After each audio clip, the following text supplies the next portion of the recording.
dictating the wrap-up on the Butcher Benton package. I'm Lieutenant Dick Chasen. This hadn't been a routine case, and to find the answer, I've had to put a lot of little pieces together. It began on the day most cases can be called closed. It was the day before the butcher was to be executed. He was visited by his attorney, Paul Lowe, in the death house. It was at this first meeting the Butcher Benton case took its first switch. Well, that's it, Butcher. The evidence against you was so strong, the government turned down your appeal. You're a rotten liar, Lowe. You started raw, and now you're still trying to throw me curves. Look, I don't blame you for being edgy, but get this straight. I didn't double-cross you. I never worked harder for a client. You mean you never worked harder for a client to get him sentenced? You were a fool, Butcher. If you hadn't tried to double-cross Squeamy Ellis and Joe Marcelli, they wouldn't have turned state's evidence against you. But you had to get greedy. You wanted to keep the whole $600,000 for yourself. Well, the boys got sore, and I don't blame them. It was all your idea. You planned the whole job. You hired us. When you found out I'd staged the money, you decided it was time for me to die. You got those two crumbs to turn state's evidence on me. You stinking rotten mouthpiece. We both know that isn't true, Butcher. Now, look, what's the sense in not giving me the money? It's not going to do you any good. Well, I'll have the satisfaction of knowing that none of you three crumbs are going to spend it. What about Eva? Don't you owe her something? You tell me where the money is, I'll see that she gets your share. I've got a different idea. I'm going to kill you and Squeamy and Joe. Then I'll take care of Eva myself. You thick-headed ape, you're going to die tomorrow. Remember what I said. I'm going to get you, all three of you. Even for you, Butcher, that'd be quite a trick. So long, dead man. Remember what I said. I'm going to kill you, all three of you.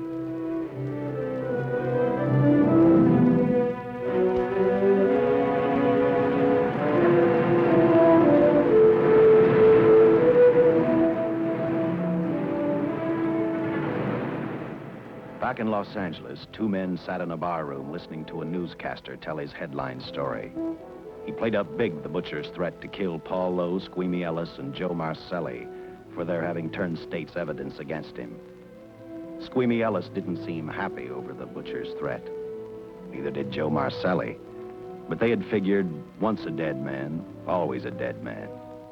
But this was one time everyone was in for a surprise, including the entire police department.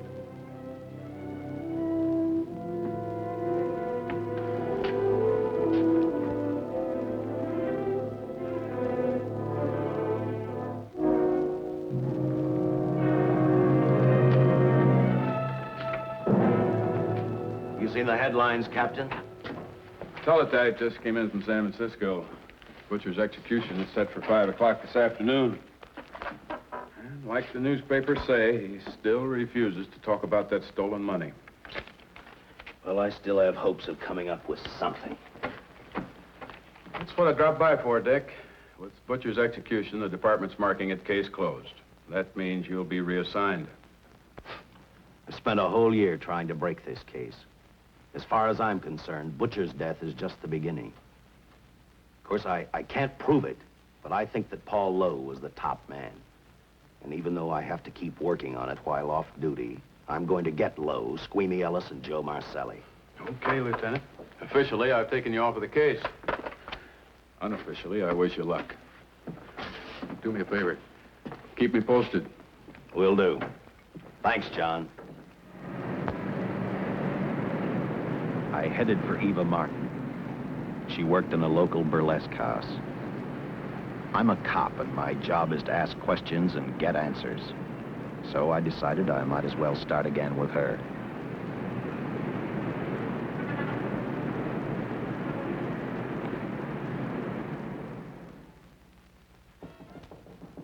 Come in. Oh. What do you want? I'd like to talk to you. Talk? You're a cop, aren't you? That's a good question. I can't even find a 3-ton armored car, let alone the $600,000. And I've been on the case a year. I've told you, and I've told you, and I've told you. I don't know anything about the money. I never did. Benton's gonna be dead in a little while. I thought it might make a difference. I never knew anything about the money. Call me dumb. I didn't even know Charles was in the rackets until the trial. Now, take it easy, kid. You're on, Eva.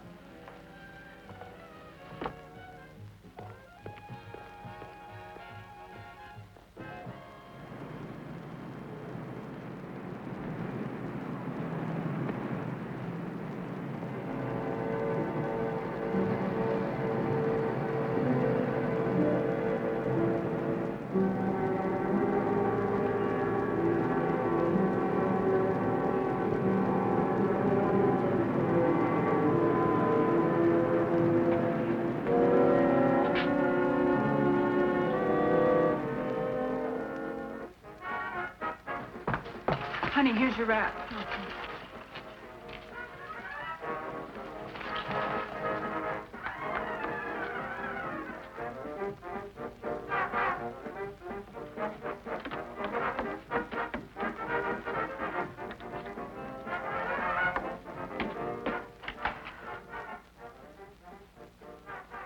A few moments ago, Butcher Benton, without revealing the whereabouts of the $600,000 stolen in the armored car holdup, paid for his crimes against society in the gas chamber at San Quentin. Now for a look at the international scene. Today... Come on, baby. Don't waste tears on Benton. I feel so badly about Charles. If I'd known, maybe I could have done something. How about a drink? We could both use one. No, I just can't drink while she's working, Paul. Boy, see.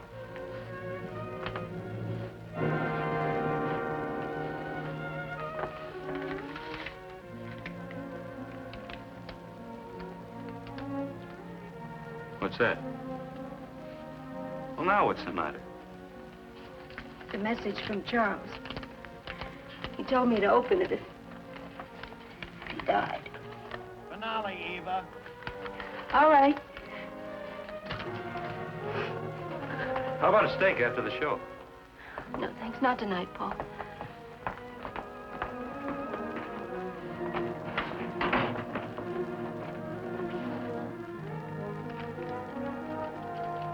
I didn't find out until much later, but Paul Lowe, in opening the letter the butcher had given Eva, found a map outlining a section of the city sewer system. And clearly identified was the spot where the butcher had hidden the stolen payroll. He replaced it with a $50 bill. I guess he figured $50 to gain $600,000 was not a bad day's work.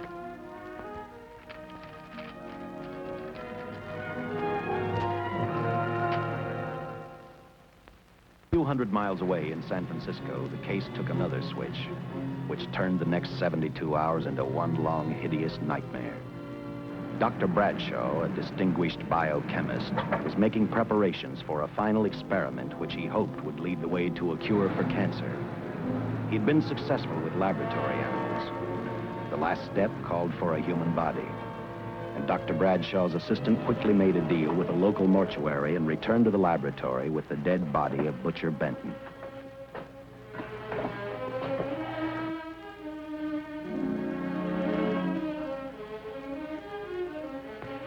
You made good time. Well, I didn't waste any. Any trouble? No, I just handed the money over and moved the body into your station wagon. That was that. Good. Get a syringe.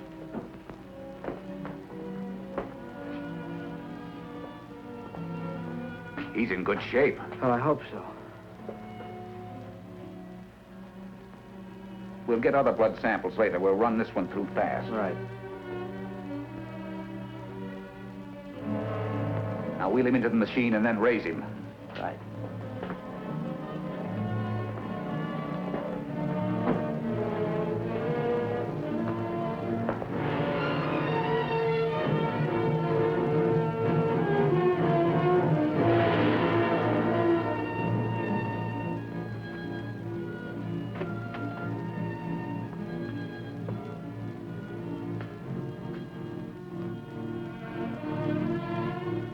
Ready?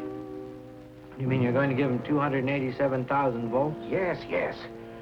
I'll get the fluoroscope set. We'll check with that before we start dissecting. Turn off the lights.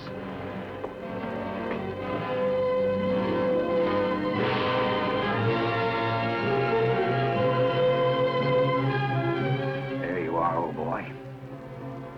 If you respond properly and my theory is sound, you'll be more famous dead than alive. Throw the switch.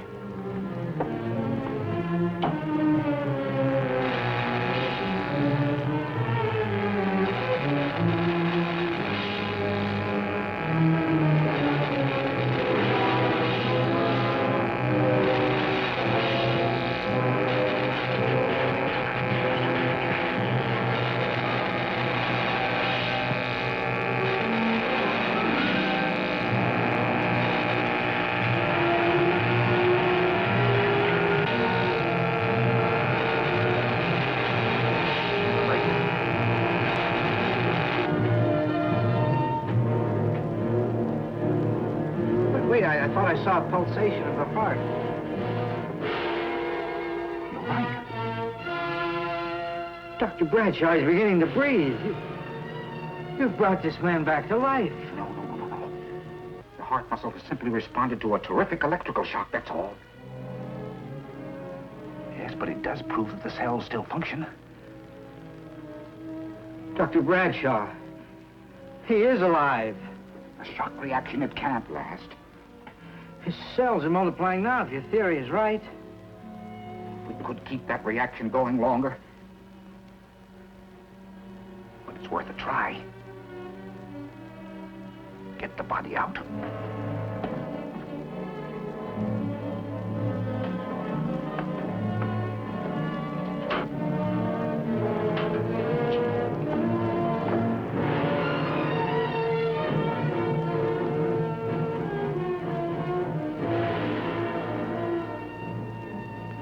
Get some adrenaline from the supply room. Some amyl nitrite, too.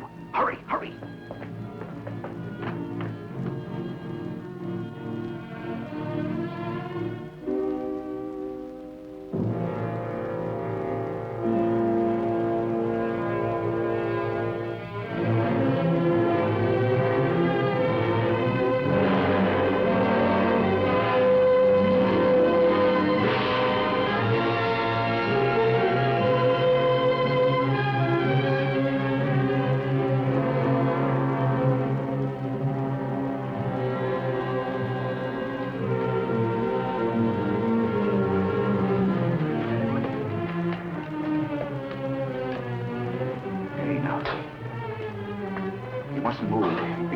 Can't stand the strain. Now you must lie still. Please, please. Easy now. Easy. Easy. You must lie. Easy, please.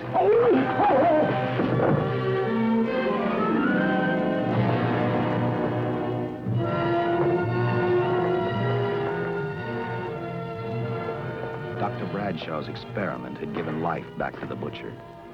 He tried to talk, but the electrical voltage had burned out his vocal cords. Yet it hadn't destroyed his brain. He knew who he was. He knew who he hated. As he stumbled about the room, I think he thought only about one: kill Lowe, Squeamy, and Joe Marcelli. The tremendous electrical voltage that Dr. Bradshaw had given the butcher had increased his cellular structure to the point where he was no longer a man. Dr. Bradshaw's experiment had created a vicious, brutal animal with an almost inconceivable amount of strength. Dr. Bradshaw must have believed the butcher's regained life would last for only a few minutes. Therefore, instead of calling for help, the doctor decided to handle his creation alone. Now, easy, Benton. Just relax. I'm a doctor. I want to try to help you. Do you understand me? You're in my laboratory. The execution was carried out and you were declared dead. I tried an experiment on you and brought you back to life, although I didn't intend that. Now, you've had a great shock. Now come and sit down. Now, be quiet. Now, come and sit down. Take it easy. That's the boy.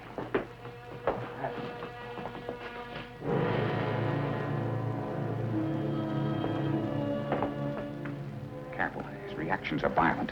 How do you explain this? Each cell must have multiplied 100 times, perhaps thousands. His strength is unbelievable. No, it's too late for the amyl nitrite. I want to get some blood samples, make some tests on him, find out what's happened. Get me a syringe.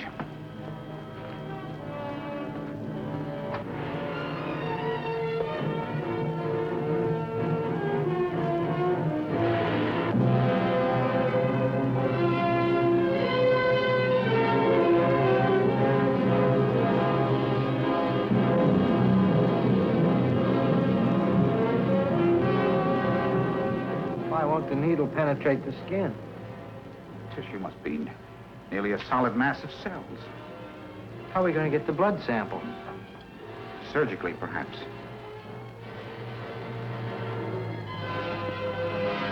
Now, easy, Benton. Take it easy. You can't leave here now. I'm responsible for your being alive.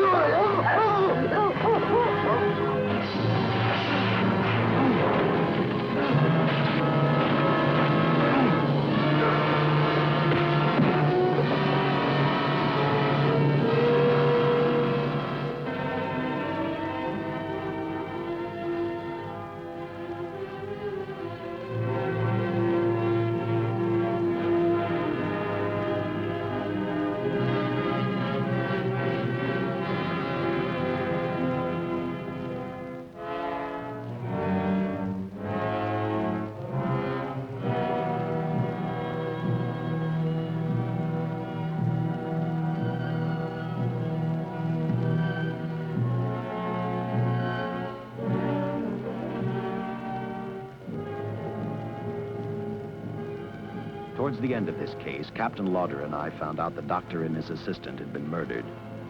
But I'm getting ahead of my story. The butcher didn't know how he had been brought back from the dead, and he didn't care. All he knew, he was alive. Then this monster-made man started thinking about Los Angeles.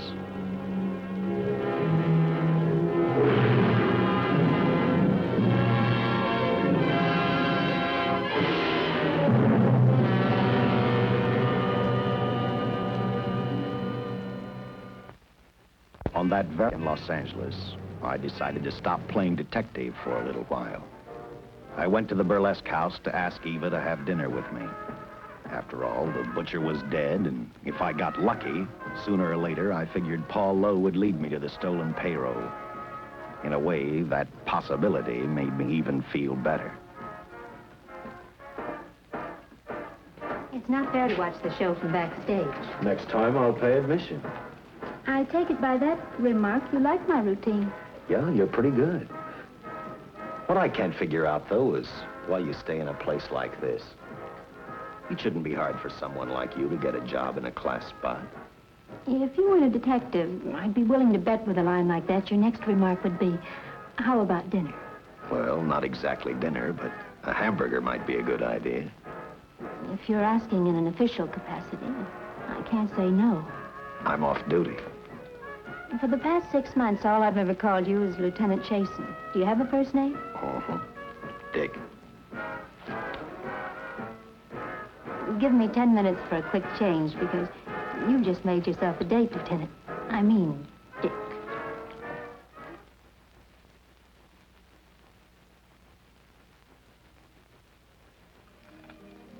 Know something, Dick? I haven't had hamburger in the front seat of an automobile with a guy in a lot of years.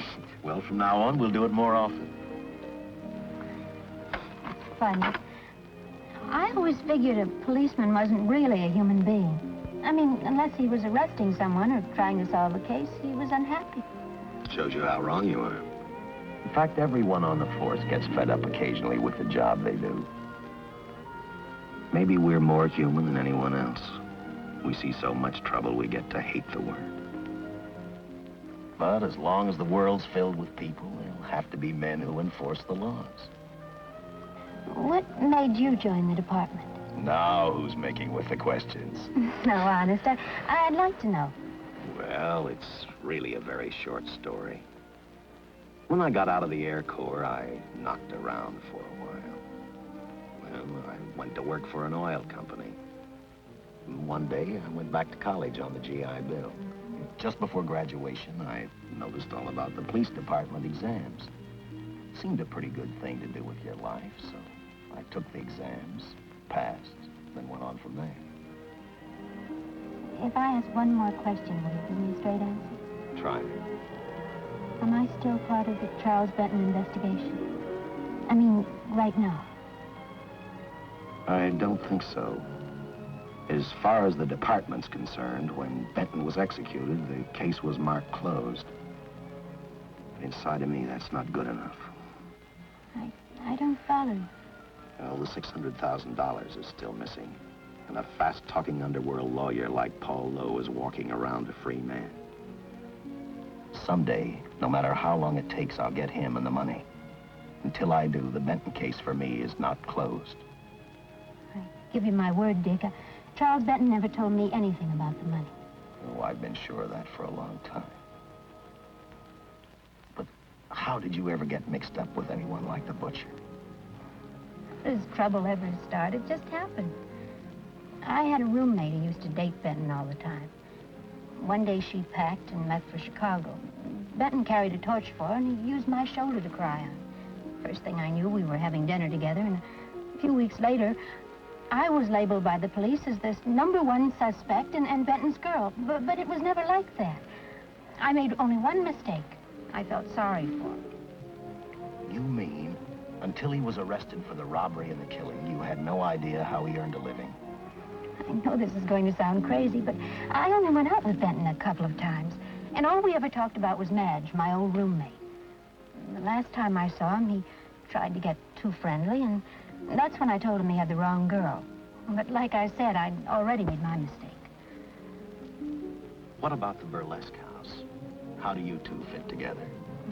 You sound like a lot of other people. I left a small town a couple of years ago because I won a beauty contest, and the first prize was a screen test. After which, nothing happened? That's right. Only, it was pretty rough. And then one day I read an ad about girls wanted for a burlesque show. I auditioned and I got the job. You know something? It's like any other job. If you're looking for trouble, you can find it even in a schoolroom. Well, when the screen test didn't work out, though, why didn't you go on home? Well, first you have to have a home to go back to. My folks are dead, so Los Angeles was as good as any place else. I don't know about you, but I do 8 shows a day, and at this hour I'm bushed. I know what you mean. Mind if I drive you home? No. And I'll tell you something else. I haven't minded anything about tonight. Not even the hamburger. I kept playing tag with Lowe. He made 4 telephone calls. 3 of them didn't interest me, but one did. The one to Joe Marcelli. I watched Joe head for his meeting with Lowe, and for some unknown reason, I began to get the feeling that this case was finally about to explode in my favor. You see what I mean? Well, look at that, will you? I see him stagger on 2 legs, but he's doing it on 4. Shut up, you flea bag. Well, look who's calling names. At least I ain't a squealer, a stoolie. Ah! I warned you before. All right, Harry, that's enough. I'll take care of him. I want to talk to him. Okay, Mr. Lowe. With any future business you've got with this psycho, take care of it upstairs in your office. You keep showing around here, sooner or later he's going to get slugged, cripple or no cripple. All right, shut up, Joe. Sit down.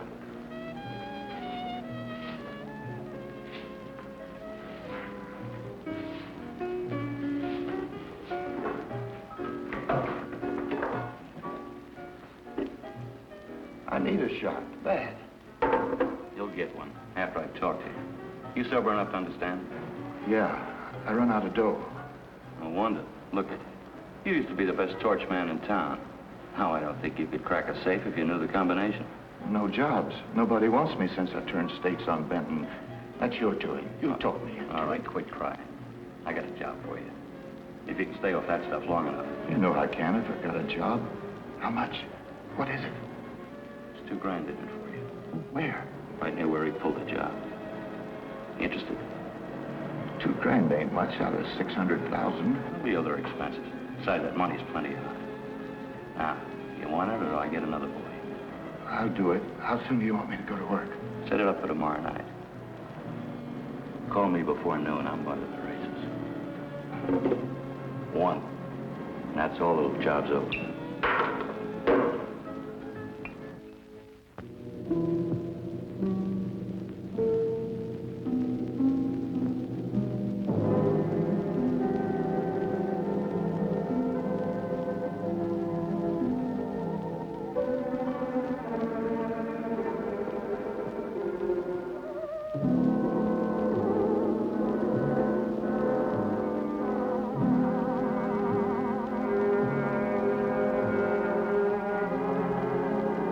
Butcher was walking slowly toward Los Angeles. He'd traveled through wooded hills to prevent being seen by anyone. Finally, he came to a quiet road. He stopped to get his bearings. And then he saw her. He saw something else. An automobile. For the butcher, that rang a bell. With a car, he knew by the next afternoon he'd be in Los Angeles in plenty of time to catch up with the 3 men who had double-crossed him.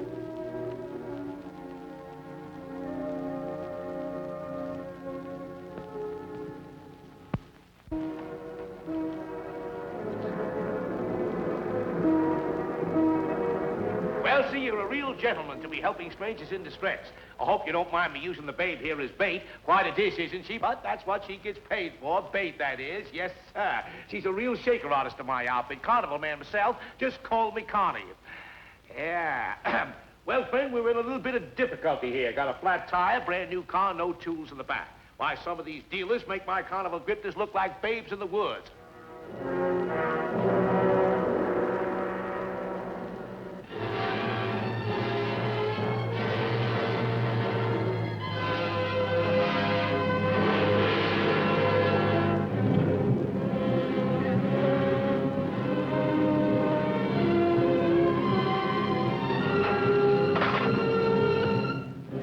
Holy. Say, who you with, friend? Let it down. Let it down. No matter who you with, friend, believe me, I can do better for both of us. I'll make a fortune for the both of us. Oh!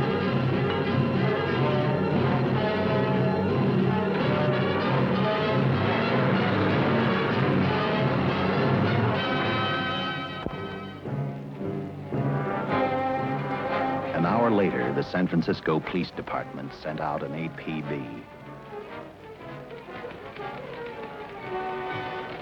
Squads were sent to various parts of the countryside.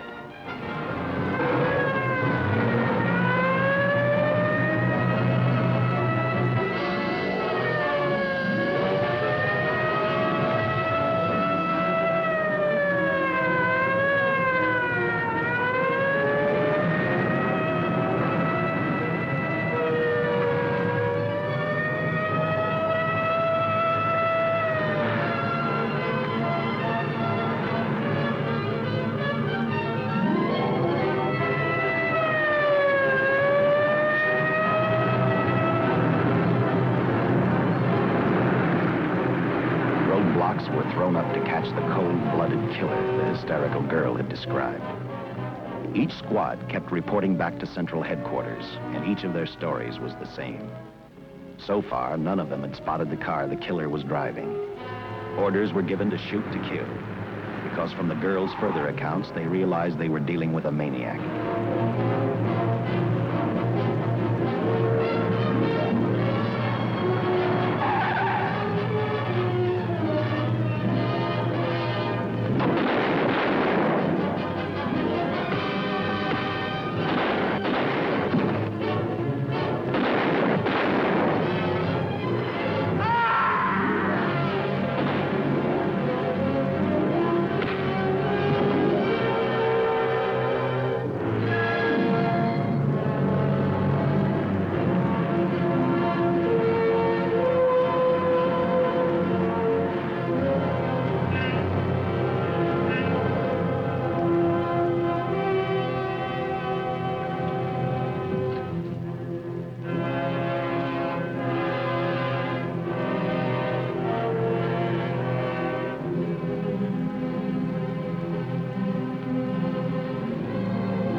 I trust that this information will answer all of your questions.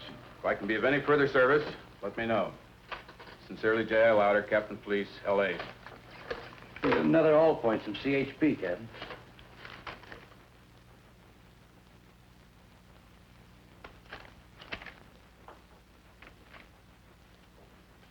These reports sound like they come from a bunch of loonies. Sure do. There it is. Sergeant. Yeah. I want Lieutenant Chasen to look these over as soon as he comes in. All right, Captain. The next morning, I read the stories of the brutal murder of the 2 police officers. I also read the witness's statement about the bullets having no effect upon the killer.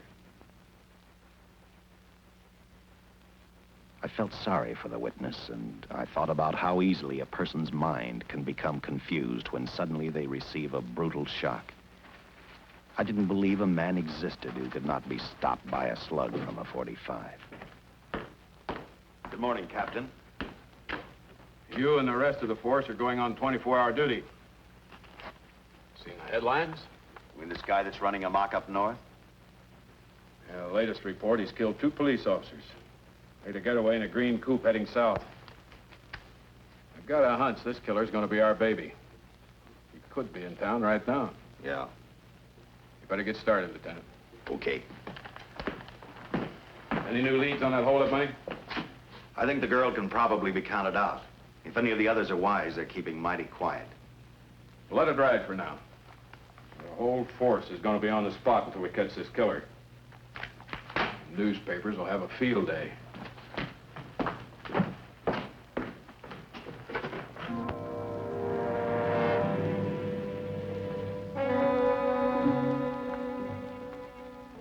We were wrong about 2 things. The killer was already in our city, and we didn't know he was Butcher Benton. He headed straight for Eva Martin. He went to her dressing room to get back the map he had left in the envelope with her. He wanted first to check his money, then catch up with Lowe and the others.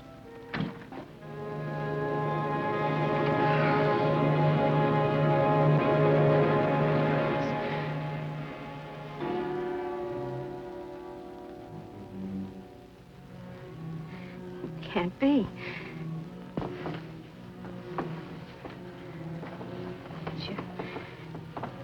You do look like him. Only different somehow.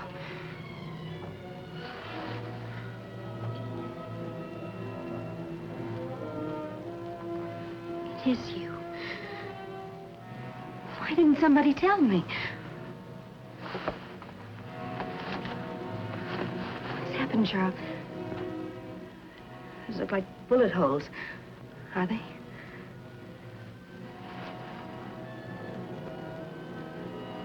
Isn't even a mark.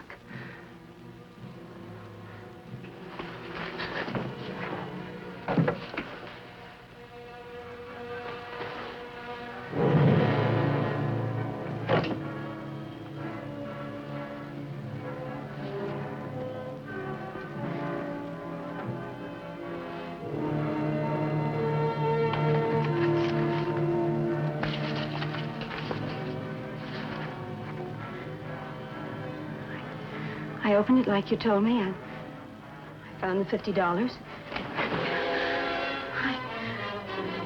I didn't know why you left him. Paul didn't know why he was here.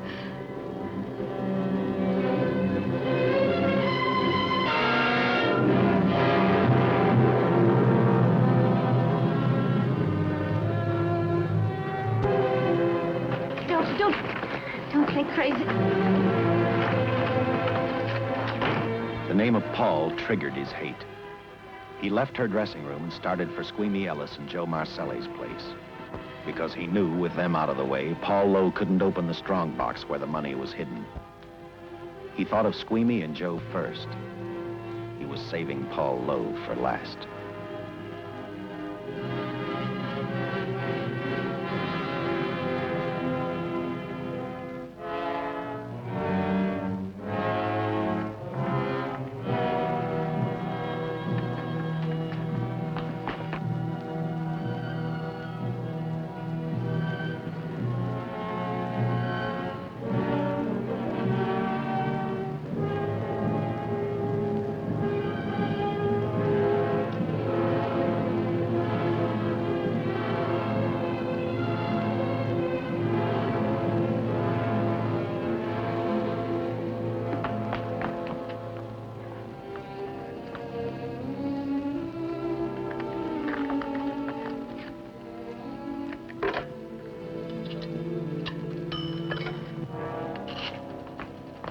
Eva, can I borrow your eyebrow pencil?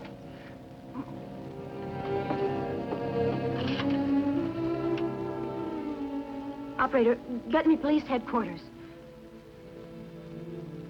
Lieutenant Chasen, please.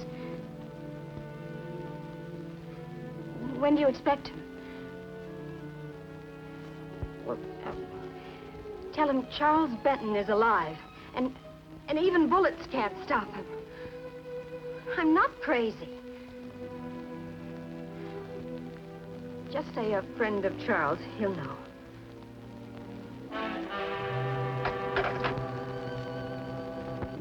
She tried to tell him the butcher was alive and on his way over to kill him.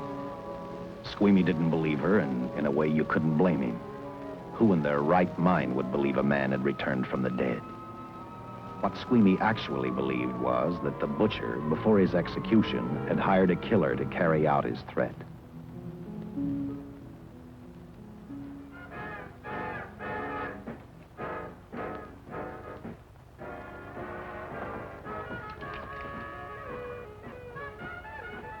You sick?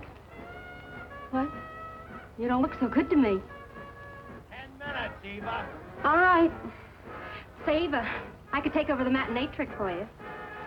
What? It's easy. Look, Eva, I can do it. Stub-up-de-doo-doo-doo. Oh, I'm... Francine, I just thought of something. Yeah? Eva agreed to let Francine do the show. She hoped she'd be able to interrupt the butcher before he arrived at Squeamy's hotel.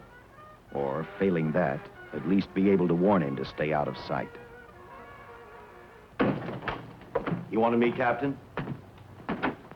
Yeah, I just had a rundown on those fingerprints, the stolen car up north. We got nothing on the driver who was killed or the woman with him. Take a good look at these. There's something funny about these. Yeah. The boys in the lab can't figure it out either. Those are the killers. They were found on the steering wheel. Looked like they'd been stamped in with a steel die. They sure do. These are Butcher Benton's. What? Well, they look the same to me. How do the lab boys explain that? They don't. Their best guess is a twin brother. An identical twin could have the same pattern of whorls with only slight variations. Ever hear of the butcher having a twin brother? No. Even if he did, it wouldn't explain these freak prints. You didn't pick up your message, Lieutenant. Some wacky dame calls you. And she says Charles Benton is alive, and bullets won't stop him. If we buy the twin theory... Who was she? Where'd she see him? Well, she wouldn't leave her name. Sounded kind of hysterical to me. Said she was a friend of the butcher's. Eva Martin. Get over to the Follies and see what that girl knows. Yeah. Some guys have all the luck. I never drew an assignment to the Follies.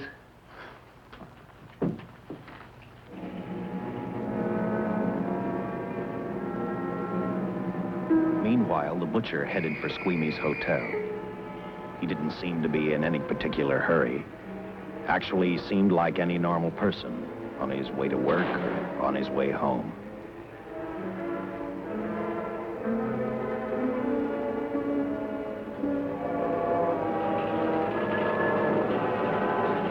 He rode up Angel's Flight, arrived at the top, scanned the hotel building, and then noticed the only exit from Squeamy's apartment, a fire escape.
butcher was figuring his next step.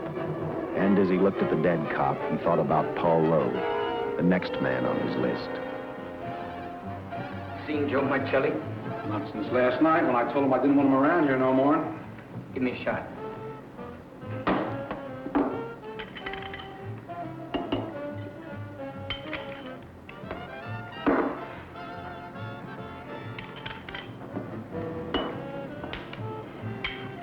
Look, I need help. Just found out that Benton's hired a killer to get me. He's after Joe, too. Well, then drink up and get out. I don't want no trouble around my place. You're a real pal. Drink up and get out, I said.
Operator, get me the police.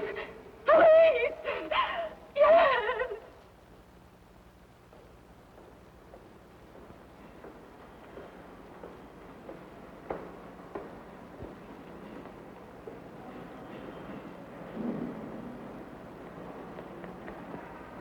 What's happened? A guy named Squeamy got thrown from the 5th floor. He's deader than a mackerel. Customer of mine. You mean Squeamy Ellis? Yeah, that's it. Just Squeamy. No one else was killed. Ain't one enough?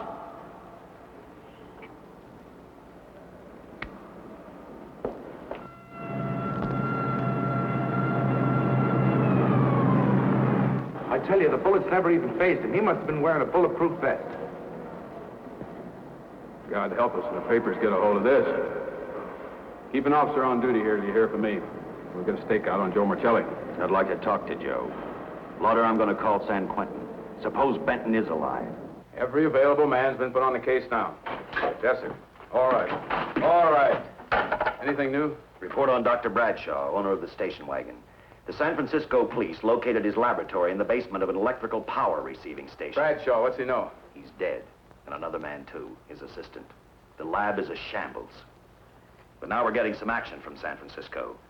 Benton's body never arrived at the mortuary where it was supposed to go. An attendant there finally broke down, admitted he picked up some quick cash by handing the body over to a man he was unable to identify. The man was driving his station wagon. Blasted man, the chief's on my neck, and the commissioners are on his, and the mayor's on theirs.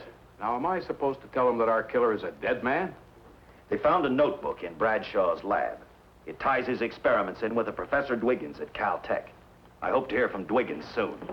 Captain, report from the valley on a hysterical woman. Reports the presence of the killer. There's the location. Let's go.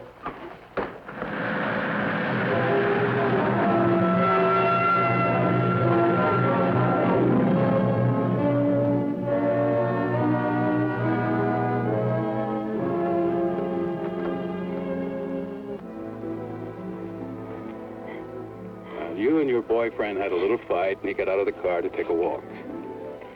You noticed that he walked down toward the sump area in the direction where you'd seen those lights a short while before. What happened then, miss? Please try to tell us. Well, I just sat there a few minutes, I guess. I was pretty mad. Then there was a loud crash, like heavy metal, sort of, from down here. I got out of the car to get a better look. I heard Jimmy cry out something. I couldn't make out the words. Then down here, in a patch of light, was Jimmy. And coming toward him was this man.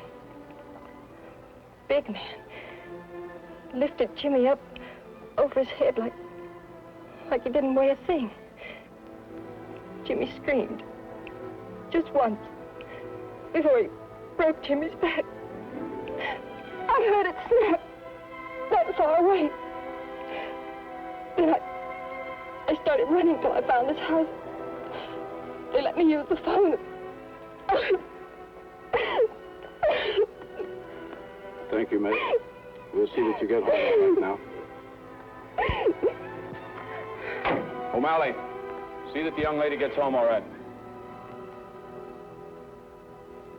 Paul Lowe, while driving to his office, heard a radio commentator report the murder of Joe Marcelli.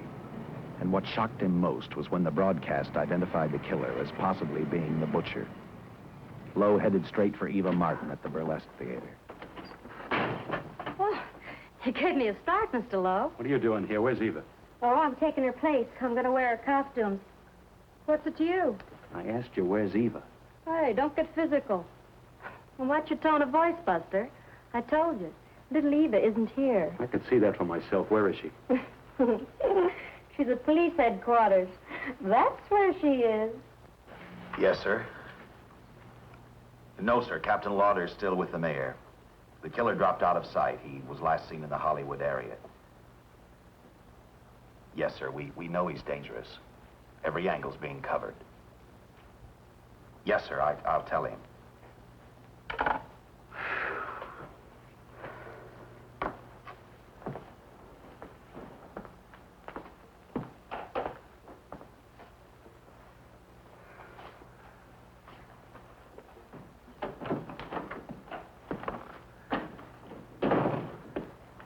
Yeah, see how these fit. Low heels. I'm sorry. It's the best our wardrobe department can afford. Any idea how soon the captain will be back? Now, look, I'm going to see the captain. I'll have to wait here all night. Paul. Paul, Charles killed Squeamy and Joe. Joe, too? Benton? He's alive. I saw him, but nobody will believe me. I'm checking it. My guess is whoever killed them is on the trail of the money, Lowe. Now, maybe you better start talking if you know anything about it. I don't know anything. Did the butcher have a brother? No brother. It was Charles. I saw the tattoo on his arm. Look, I demand police protection. Where's the money, Lowe? You heard me. I demand protection. I know my rights. We put stakeouts on your office and home. Well, that's not enough. It's enough as far as we're concerned.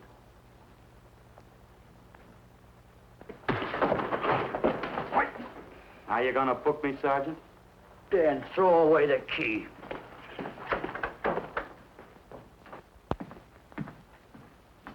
Thank you. Come up with anything yet, Dick? Oh, we've checked every hotel, motel, and rooming house in town. We've run a cross-check on every hangout Butcher ever used.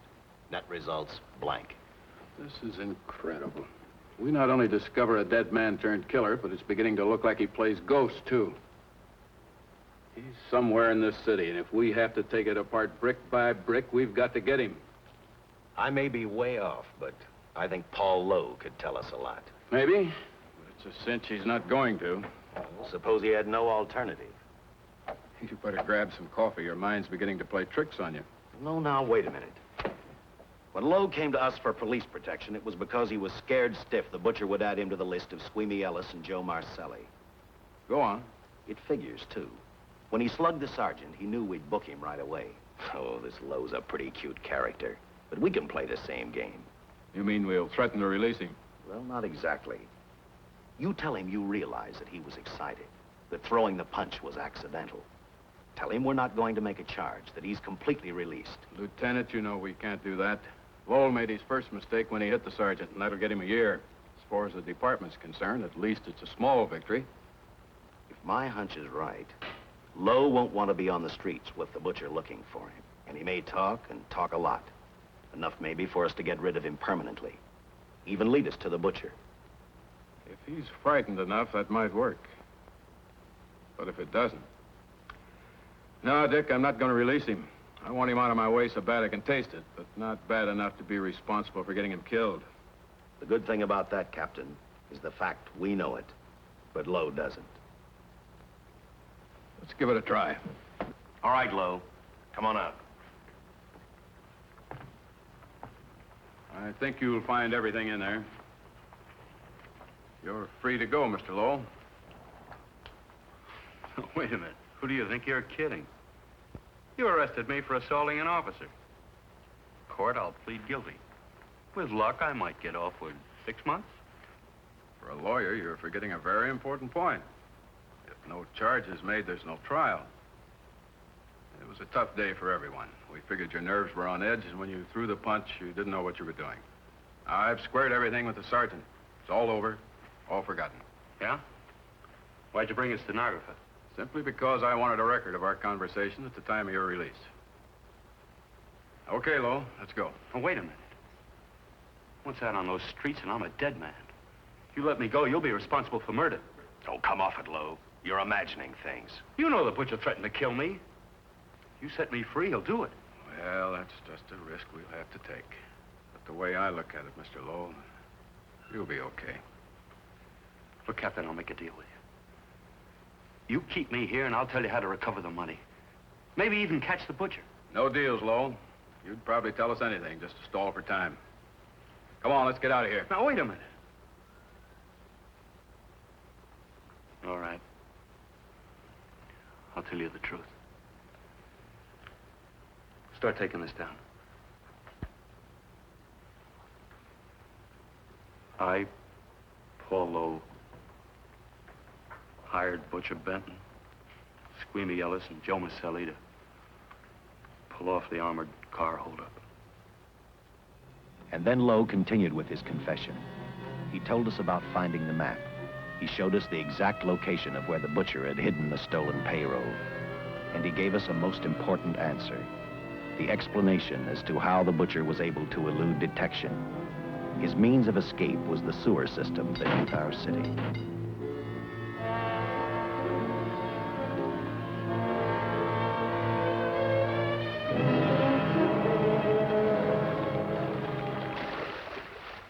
The department went to work fast. Every police squad in the city was detailed to cover a specific area. Every entrance and exit to the Los Angeles city sewer system of 700 miles was covered. Captain Lauder and I, along with several other squads, headed for the entrance where, according to the map, Butcher had hidden the money. Our job was to stop him, and that made me think of one specific question. When we found him, could this monster be stopped? I, for one, wasn't sure.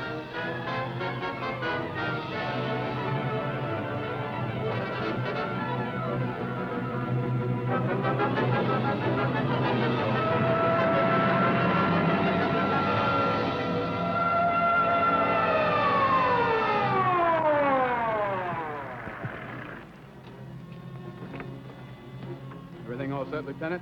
City engineers mapped out each possible exit. A squad of officers are spotted at every point. If the butcher can be caught, now's the time. Well, after I talked to Caltech, I called on the fire department for a little help.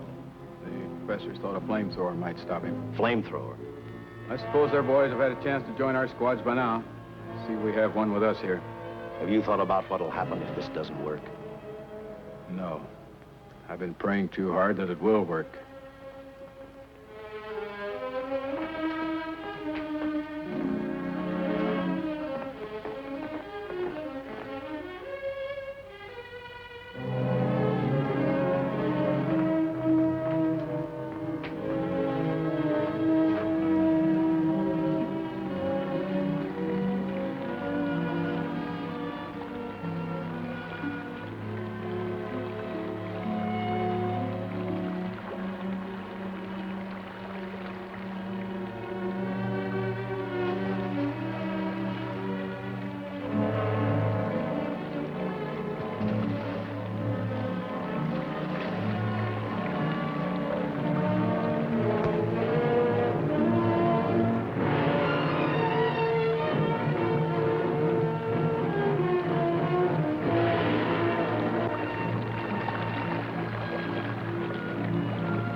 This is where we split up.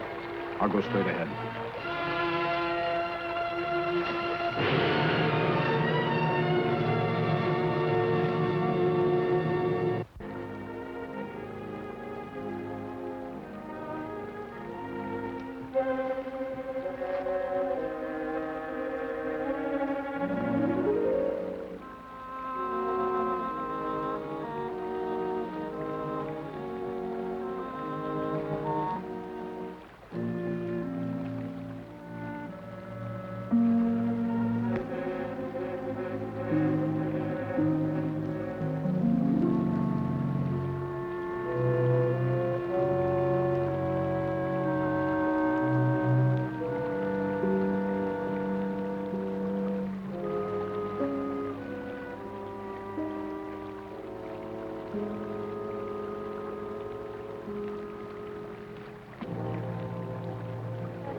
This map's right. We're off our course. We'll have to backtrack.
have it.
And the tremendous shock of electricity that brought the butcher back to life destroyed him. The $600,000 stolen in the armored truck robbery has been recovered. Case closed. Well, here are the scientist's comments for your records. I had to fill in a few spots with my own guesses, but I guess that's about the size of it. Did you get any sleep? Oh, some. Not much. How's the girl today? Well, I called the hospital about an hour ago. She'd gone. Gone? Where? She told them she was a working girl and that she'd been away from the job too long already. Quite a girl. Yeah. Say, how about that time off I've got coming? 48 hours, beginning right now. Get some rest, Dick.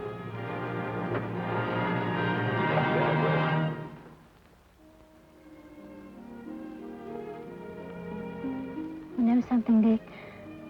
The past 72 hours seem like a bad dream. That rest in the hospital today really gave me a new lease on life. Now that it's over, I can't believe it actually happened. The important thing is to remember it is all over. I suppose you'll be assigned to another case.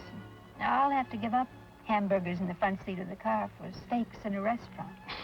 No. I've thought about that. In fact, I decided to do something about it. I started by talking the captain into a short holiday. And just about an hour ago, I got you fired. What? What did you do that for? I figured that being my wife would take up all of your time. Even if I wanted to say no, I couldn't. You're not supposed to say no to a detective. I figured that, too.